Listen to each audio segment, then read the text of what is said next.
Our guest today is the Executive Director of the Illinois Toll Highway Authority, which serves an incredible 1.3 million motorists daily. The governor was very direct when he appointed our guest speaker to his position. Quote, reform the Illinois tollway and restore public confidence in the system, unquote. Our guest today is well on his way.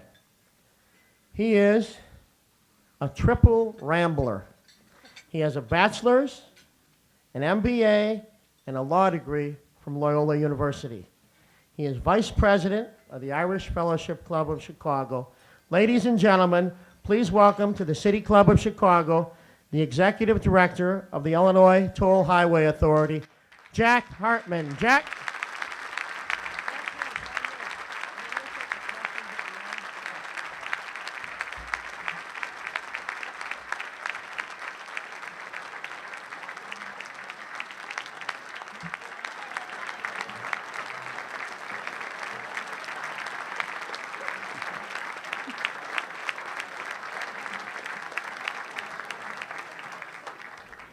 You almost make me speechless, although that's almost impossible. First, I'd like to thank Jay Doherty for having us here today. And he's got a 4-month-old kid with the same name. And Jay's been a proud papa, and welcome to the club. It's special. Speaking of family, my family's here today. My father, John, back here.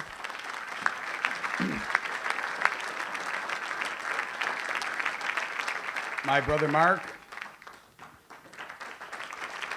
in the back, and my sisters Sue and Mary Beth, over here. Thank you for coming.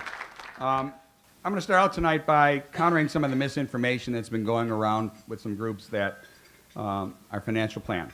Our financial plan is very sound. We know when we've projected 75% IPAS usage once this goes into effect.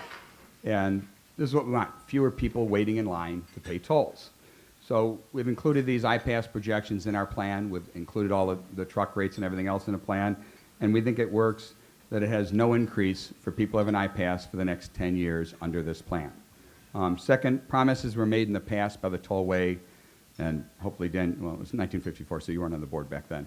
Back in 1954, the chairman said that the tollway would go on for 30, 40 years, and when the bonds were paid off, it would go into IDOT or something.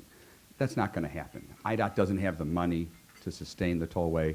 If you ask somebody like Senator Sullivan whether or not he's willing to do it, with a $5.3 billion reconstruction program like this, we would have to raise the gas tax from its current 19 cents an extra 9 cents a gallon. Any chance, Dave?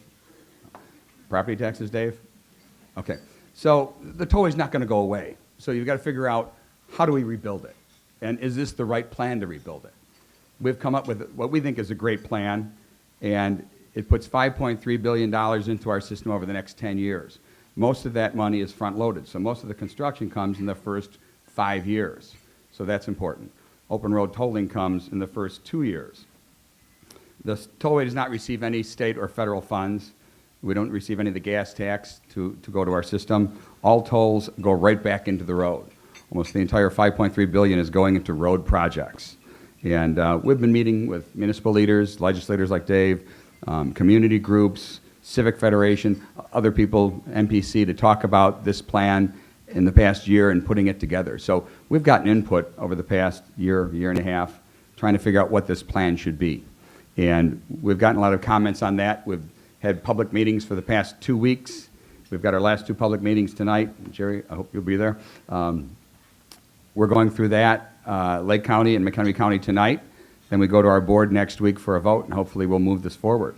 The one important thing we've done, and I came here, Jay, you had me here about 6 months ago to go through what reforms we've done.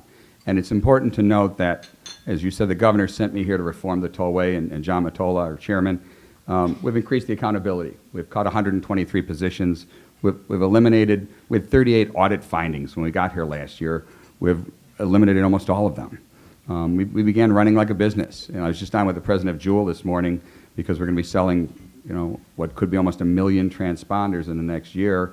And Jewel, with their 204 stores helping us, has sold over 210,000 already since last November. Free, no commission. So it's a great public partner privateship. They've done a couple others with the state of Illinois, but this was their first and probably the most important one for me. We've gone after our toll violators. Our compliance is now up. For the 97% of the people that pay their toll, you want to make sure that the other 3% are either paying their tolls or a fine. We've collected over $25 million in fines with that program. Improving customer service. We've added over almost 80 iPass-only lanes around our system to make it easier for people who've just gotten an iPass to use our system. This turnaround is the reason why the governor gave us the go-ahead to go forward with our plan. So that's important, so that we can ensure the economic growth and mobility of our region. Our plan focuses on need. 2/3 of our roads are more than 45 years old. That's my age.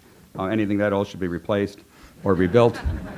And I'm starting to feel the effects of that myself. So IDOT has rebuilt most of their roads in the state. They're at a point where Secretary Martin told me that 96% of their roads are in good condition, while most of ours are the opposite. They need to be rebuilt.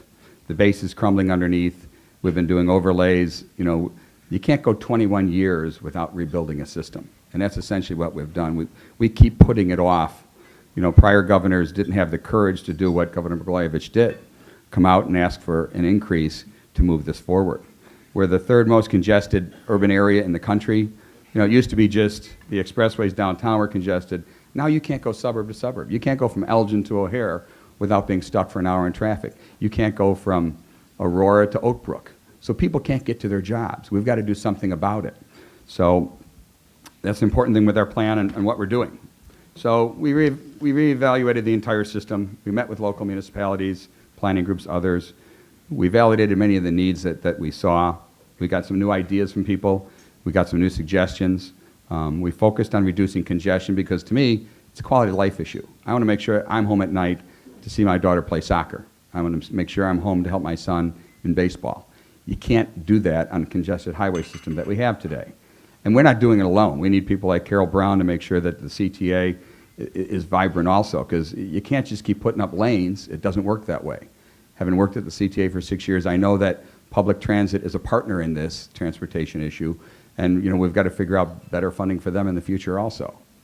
The other thing we've been dealing with is increasing customer service on our system, so that we've trained our people in the Disney method, and we continue to make sure that our people are empowered at the booth and the people in help trucks to help our customers. So the long-range plan has 5 goals. The first one is to fix existing roads. Second one is congestion relief. The third one is meeting regional growth. The fourth is enhancing local economies. And the fifth is cutting-edge initiatives. Our key statistics are 10-year capital plan, almost $5.5 billion. It rebuilds 90% of our 274-mile tollway system. As Jay said, we have 1.3 million vehicles using us every day. It covers 12 counties. I know that because in the past 2 weeks I've been in almost every county selling this program and going to public hearings. It still remains a user fee system. Only the people that use it pay for it. So if somebody decides they don't want to use the tollway, they don't have to. They don't have to pay for it. So what are we going to do with the program? New pavement and wider roads. We're going to rebuild and widen 62% of the Tri-State Expressway. That's 45% of our users are on the Tri-State. It's the backbone of our system. We've got to rebuild it. Right now, it is completely broken down in the south end. We're in a project with IDOT and INDOT to do all the way from 41 in Indiana all the way up to 95th Street and rebuild that over the next 2 years. On the north end, in years 3 and 4, we're going to go all the way from O'Hare to the Wisconsin border with an extra lane. It's something that Senator Sullivan was pushing us to do because people can't get around in his area. I mean, he's got the fortune or misfortune right now with the construction coming of having both 90 and 294 in his district. So he's one of the biggest beneficiaries of our thing, and thank you for your support. We're going to rebuild and widen 70% of the Northwest Tollway. We're going to rebuild and widen 72% of the Reagan Memorial Highway. On 90, we're going to widen from the Kennedy all the way out to Marengo, and from Rockford all the way up to Wisconsin. On 88, we're going to widen from 290 all the way out to Aurora. So adding a new lane in every one of these roads hopefully should relieve the congestion, or help to. We're going to reconstruct 90 from Sandwall out to Rockford, and from 88 from Orchard out to Rochelle. How many people know where Rochelle is? Okay. More people will be learning about Rochelle as the time goes on, because it's an important hub out there for rail cars and trailers. The other thing we're doing, the change we made, is we started putting in what's called CRC, continuously reinforced concrete. It lasts more than 60 or 70 years. So the important thing we have is the first 35 years we put this down on 294, we won't be touching it again for 35 years. It's similar to what IDOT used on 290. If you look at the Edens Expressway, it was built 25 years ago. They still haven't had to fix it yet. So this is the kind of important thing that we're doing. And we wanted to put more money in the road so we won't be coming back and patching it as often. Open road tolling, probably the most important part of what we're doing. You know, when I brought this concept to the governor, and right now we have 17 express lanes. We have them on 355 at Boughton and Army Trail, 163rd Street. We have it up at the Eden Spur for those who use it. You get in the left lane, you're going 55 miles an hour. You don't even know you're on a tollway. That's what we want the whole system to be like. So when I showed that vision to the governor, and we showed him the slide you're going to see next, he said, so when's it going to be done? I said, well, it's going to be done over the 10-year period as we rebuild the roads. And he said, no, it's going to be done sooner. So we got it down to 2 years. So within 2 years, 2.5 years, we will have the entire system done. We're going to knock down every mainline plaza and bring you what I call road nirvana, going through a tollway. It's 15 mainline plazas. We're going to have 116 lanes. Just, if you have 3 lanes going through the tollway, you're going to have those 3 lanes will be wide open. People who have to get off, we could show the slide now. This is Elgin Toll Plaza. Right now we have 44% IPAS usage. If you notice, the car's backed up in the right lane. Trucks have to go in the right lane because they can't go on the express lane on the left. The IPAS customers have to merge with the cash paying customers. This is the new open road tolling in the middle. This is with 70% IPAS usage, which should happen in about a year when it's opened. Notice you could have trucks and cars in the middle lanes going freely. Those who need to stop off and pay cash come off to a little collector distributor there, pay cash and get back on. So I can't think of anything better right now than this. So as I said, after seeing this, the governor said, do it immediately. So we'll have hopefully 6 of these plazas open by next fall. That's how fast we're doing this. Next one, we're meeting regional growth. We're going to reconstruct I-355, extension from 55 down to 80. That's from Bolingbrook down to New Lenox. Anybody who's gone to the south side or tried to get around the south side know it's a traffic nightmare. You know, my father lives down in Palos. People don't go out, and Tom Donovan, people don't go out on LaGrange Road anymore during rush hour. They try and avoid it. And that's the major highway down there when you think about it. We need relief down on the south side, so this helps it. Will County is one of the fastest growing counties in the state. So we're going to put in $730 million. We hope to break ground by the end of the year, and we'll be done in 3 years. This is a map of where it goes. The important thing here is it connects 55 to 80, and we have a lot of people down in Will County who are working up near Schaumburg and DuPage. They need to get around, and we want to give them some relief. Enhancing local economies. We're going to adopt a comprehensive, context-sensitive solutions program. This is common sense solutions for everyday problems. In talking to municipalities and mayors and the legislators, well, you know, one of the big things they have is noise walls. Are you putting noise walls up? As we go up and widen the roads, especially on 294 north and south, we'll be adding noise walls up there, according to the FHWA guidelines, same way IDOT does. We actually have more sound walls than IDOT does currently. We're also doing new bike projects. When we started this project, started talking about the Oasis, we're in the Southland Chamber, and they brought up doing a bike path up to the Lincoln Oasis down there. So, you know, I live 4 doors down from a forest preserve, and, you know, up north, we don't have an Oasis up there, so I've got to figure that out, Dave. Maybe somewhere in your district. Maybe we can work on that. But so we're putting bike trails there. We're working with the Morton Arboretum as we widen 88 to put bike trails out there. Also, Will County, as we build 355, We'll be putting a bike trail underneath the tollway there. So this is just listening to people. And, in the past, the tollway didn't do as good a job of listening to what people had to say. The engineers went out and built whatever the engineers wanted to do. We're going to define our land use and interchange cost-sharing policies. Like IDOT, we're going to make municipalities start paying more money toward putting an interchange in their neighborhood. We're going to establish corridor planning councils so that we can figure out where to put those interchanges. Every mayor has a list of interchanges they want. We want to make sure they get together with the county people and with IDOT and everybody else and sit down and figure out where they belong. Next thing we're doing, we're introducing congestion pricing into Illinois. This is varying the toll rates so that you'll try and we're doing it with trucks. We're trying to get trucks out of the morning and evening rush, trying to move them into the nighttime area. And it's cheaper rates for overnight for trucks to do that. We're talking to trucking companies about implementing that. The next thing we have is Intelligent Transportation Systems, ITS. It's real-time information. It's giving travel times. It's, the first thing John Mottola came in as our chairman said, we've got to communicate with our passengers, with our customers. We've got to tell them what's happening out in our system.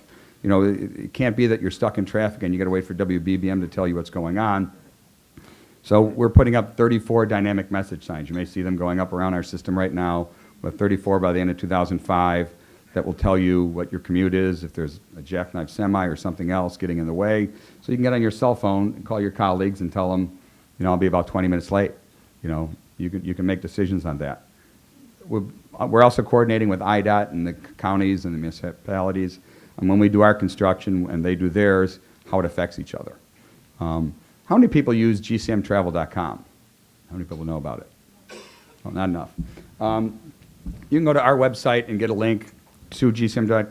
It's Gary, Chicago, Milwaukee Travel. So it's taken our whole region, so you could look on any highway and find out what, I used it on the way down here today. You look in and see whether you take the Eisenhower or the Stevenson. You get any alternative you want, you could punch in and find out 724 what's happening on that system.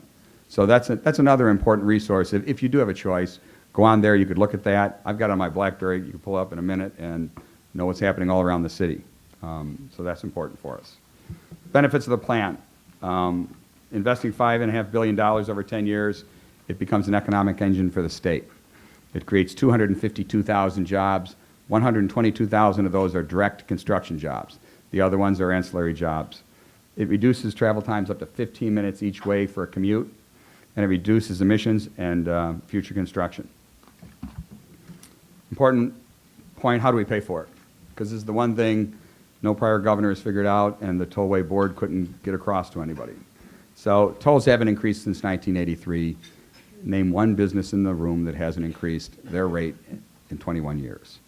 For cars that have iPass, and for those who go out and buy iPass at Jewel, there will be no increase. So we expect that to go from about 50% now up to 75% usage for autos. For cash-paying cars, there will be a new rate of 6 cents a mile. Right now, it'll go up to 80 cents, which is 6 cents a mile.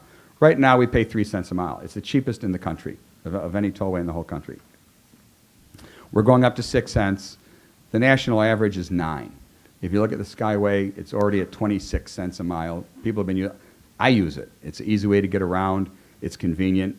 Time is money to people. People are willing to pay more money if they know it's an uncongested ride. California is 22 cents a mile. Colorado is 18. The new tollways going up in Florida and in Texas, they're all going in at 17, 18 cents a mile. So even with us raising it to 6 cents, it is still one of the biggest discounts in the entire country. New truck rates, the national average is about 38 cents a mile for one of the trucks. We're raising them up to 34 cents, so they pay more of their fair share. This is something we noticed when we compared ourselves to other tollways and did a best practice study.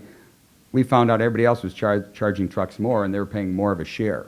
So we're just bringing them up to the share they should have been paying all along. Because, and we've been meeting with the truckers for the past couple of weeks trying to figure out, solutions for them, and we're going through that. Car rates, as I said before, it goes from 40 cents. If you have an iPass, it stays the same. 80 cents for the cash. On 355 in the extension, it's at 50 cents because they were later additions. They're going to go to $1 for people with cash. Skyway's $2. So trucks now. The one thing we saw when you go out and work in a booth and you figure out what's going on in there, we had 10 classifications. And it's common around toll roads to have that many classifications. Some of the newer ones have taken it down lower. We're going to 4 classifications for our trucks and cars. So the 5-axle trucks are going up to $4. Once again, still below the CDOT $6 rate, and still below that national average of 38 cents a mile. Impact on road by trucks. Each truck does the damage of 10,000 cars. The only reason we're rebuilding all the toll roads is because the damage from the trucks. A car doesn't, the ultraviolet degradation does more damage to a road than a car does. So that's important for people to know when we do this. So we're rebuilding this more for the trucks than we are because of cars. So what do we do for trucks? Trucks with iPass are already saving time. As I said before, we have almost 50% of our people with trucks are using iPass already. On 294, it's up to 60%. After the plan, a truck with iPass could save up to 20 minutes on each leg of his journey. We think with the iPass, the truck iPass lanes we put in last year, they're already saving 10 minutes from the past year. The toll increase and the time money saved ends up being a net savings to the trucking companies. And as I said before, for a trucker, time is money, so that's important to them. So what do? You got to get an iPass and get going. Last time I spoke here, I was so eloquent that Jay went out and bought an iPass even though he doesn't own a car. And more importantly, he used it to go to Wisconsin and enjoy the ride. So if you see Jay, just make sure he brings his briefcase with you, and he'll pay your tolls to Wisconsin for you. As I said before, we're available at Jewel. You can go to almost any Jewel store right now. You can go to every Jewel store and pick up an iPass. We're probably going to continue our association with them. It's many happy things going on with Jewel. They've been a great, great corporate partner for us. You can go to our website at www.getipass.com. Once again, it takes about, how long does it take you to get? About a week or so, 2 weeks we say, for you to get an iPass. So you can call up 1-800-UC-iPass. You can go to our tollway headquarters. You can go to our Oasis. The Travel Mart there is selling them also. So there's, an iPass will be in front of you in almost any place you go for the next year. We expect to sell another 1 million iPasses to people. So great, once again, another great Christmas gift this year. It was a huge success last year with Jewel at that. Tolls are an effective funding source. The tollway gets no state or federal money. All revenues are invested back in our system. As I said before, if we get rid of the tollway and merge with IDOT, 9 cents a gallon, which is something nobody wants. The state and federal gas tax can't keep pace with the existing needs of our state. And very few states have done this well. Wisconsin actually indexes their gas taxes. They're at about 23 cents. But, you know, it's something we've got to think about. Thank you very much.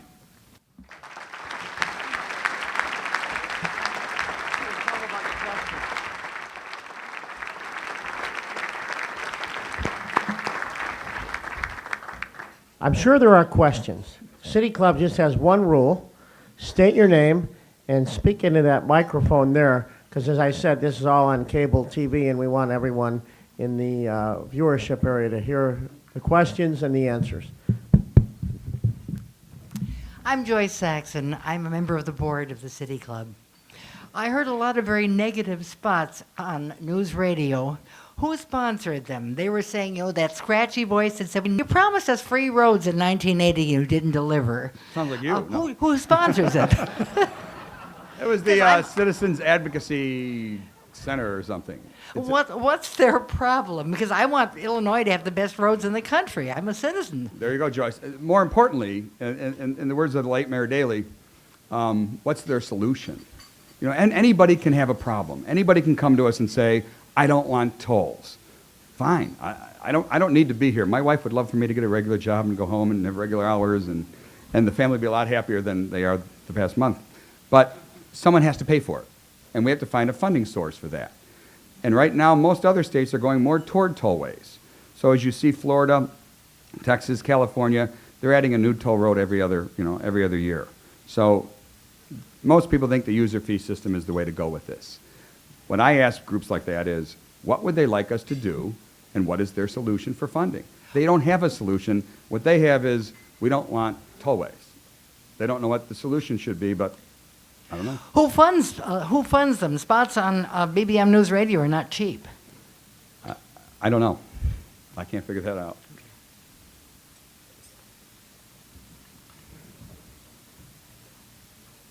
Todd Cholene, a member of the City Club. I wanted to find out, last time that you were here, you talked about it. I, every summer, load the family and the dog into the van and drive to the East Coast. Is there any kind of timeline we'll be able to use my iPass to the East Coast next summer? Either summer or fall, we should have it. We're working. You moved on me. We're working with the Easy Pass Consortium. It's easier for us to get the trucks on board earlier.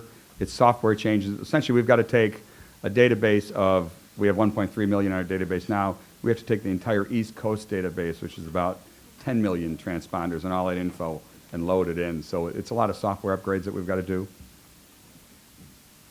Peter Scosi with the Metropolitan Planning Council. You mentioned in your opening remarks the importance of transit and also relieving congestion in our region. Can you tell us what steps the Toll Highway Authority is taking to better integrate transit in the tolls, in the roads? Yeah, we've been working with the, one of the first things I did when I came aboard, I was called to a meeting with the RTA, Metra, and the Northwest Municipal Conference. And what they were asking for is, will you integrate the Star Line, which is the Metro line that goes from O'Hare up to Elgin and then down to Joliet into your system. And we're working with them, we're working with Metro right now on making that happen. So we'd probably build it the same way. It looked like the Kennedy for all intents and purposes, a rail line running down 90 all the way out to Joliet, out to Elgin and taking us south, a left there. Hi, Jill Swick, a member of City Club. Just a question about, as someone who travels the state quite a bit and uses my iPass and have for years, which are fabulous, the problem I have is I need a receipt sometimes because I travel the state for business also, for reimbursements, et cetera. And I've called and I'm not sure if under this new system you will have a way for us to get receipts for tolls that are business separated from pleasure. You can go online right now, www.getipass.com. Yeah. Just take the back number on your transponder, go on there, it takes less than 5 minutes, register. You can download where you've been for the past 18 months. Really? Yeah. Thank you. Also, as you're doing that, that's my sister, no. For anybody else, when you do go online and do that, update your license plate, make sure you have all the license plates in the family on your transponders, and make sure we have your credit card. I mean, those are the important things that we need to keep your account maintenance. To give you an idea, 300,000 people have logged on, changed their license plates, updated their credit card info. These are people that we would have had to send letters out to find, to go after and update their info. They've all done it on their own, so I welcome all of you to do the same. Stella Black, City Club member. Sometimes I use your toll people for direction finders. If I buy an iPass, which Brian suggested that I did, would I still be able to get this nice help from them? Oh, yes. Many people still take their iPass to go through, they go through the manual lane sometimes just to check if it works because, they don't all beat.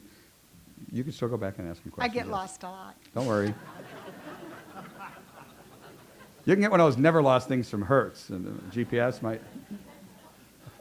Hi, Bob Gerardo from Environmental Design. I've been waiting about 40 years for Route 53 to be extended into Wisconsin. Any chance the tollway will do that in my lifetime? You look pretty young.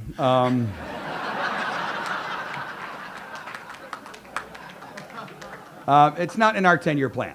And the reason was, on the south, for 355, there was unanimity. I literally had 3 people come up and tell me they didn't want me to do it in a year and a half. 3. No great letters of, against 355, no great outpouring. 355 is a lot more opponents right now. So what I've done is I talked to Tim Martin, and I essentially gave the project back to him. We were one of 3 different alternatives up there. The other 2 were IDOT related on what to do. Something is needed up there. You've got to figure out a gas tax or something to pay for your local roads, which was voted down. You've got a lot more work to do up there and to build a consensus. And we'll still be at the table. My planning people will still be meeting with IDOT and people up in Lake County, but it's not ripe yet. Gail Leahy, also City Club member. What is the plan for the Oasis? Will they look any different or add any additional services? Have you been to the new one at O'Hare? Have not been out to that one yet. Yeah, we got to get you right up there. I mean, if you've seen the new ones, Pat Harney, the first deputy at O'Hare, put it best. He said, it looks like an annex from O'Hare. It looks like a terminal, an airport terminal. I mean, we have 30-foot ceilings. We're probably going to win a handful of architectural awards this year. We've got McDonald's, we've got Euros, we're going to have rotisserie chicken out there. We've got every kind of food you could imagine. Subway, Krispy Kremes, Starbucks for my wife. I mean, we have something for everybody. We're looking at putting some children's stuff in there. We're looking at putting in a business center so people can come and something similar to Laptop Lane at the airport. I mean, we're going to put a lot of services at the Oasis. Right now, we have some of the cheapest gas you can find is at the Oasis, so thank you, that's true, I like that. And that's the important thing, but this is the first 2 of 7. So right now, we have Lake Forest and Hinsdale are under construction. We're going to have DeKalb, Devon, and Lincoln going under construction very shortly. So it takes about a year once they're under construction to build them. The gas stations are bright and airy, the convenience stores. I mean, it's wonderful. You could do anything you want out. Great ice cream out there. I take the kids out there all the time, so it's a wonderful journey. Bring your kids to work day. Any other questions? Thank you.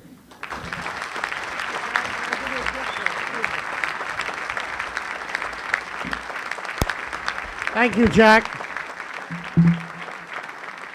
On behalf of the City Club, I want to give you another 1-year membership to the City Club. And in compliance with all those ethics ordinances you guys passed down there in Springfield, here's a City Club mug. Take care. Meeting adjourned. Thank you.